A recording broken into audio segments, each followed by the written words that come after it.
ইলিশ মাছ দিয়ে সিমের বিচি খেতে অনেক বেশি মজা হয়। আসসালামু আলাইকুম, সবাইকে এসকে কিচেনের পক্ষ থেকে স্বাগতম।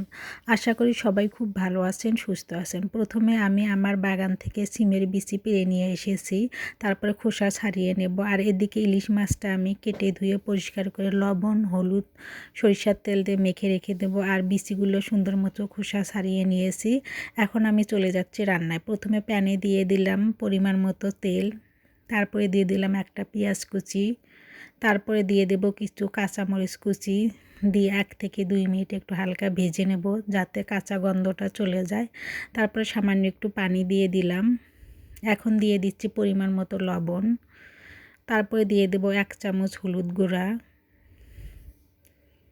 দিয়ে একটু নেড়ে দিচ্ছি।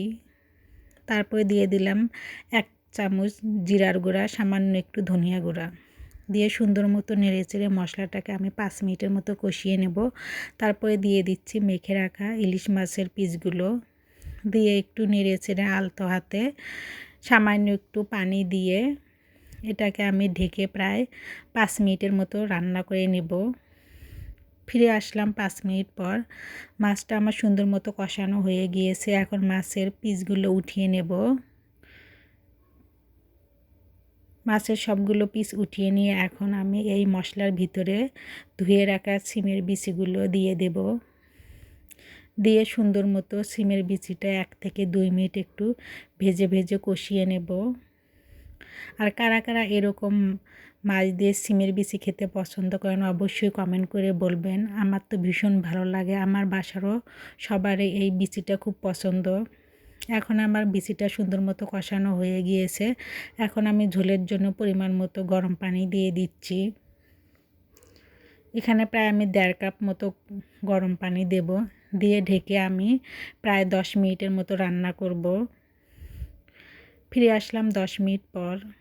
এখন আমি আগে থেকে রান্না করে রাখা মাছগুলো দিয়ে দেব,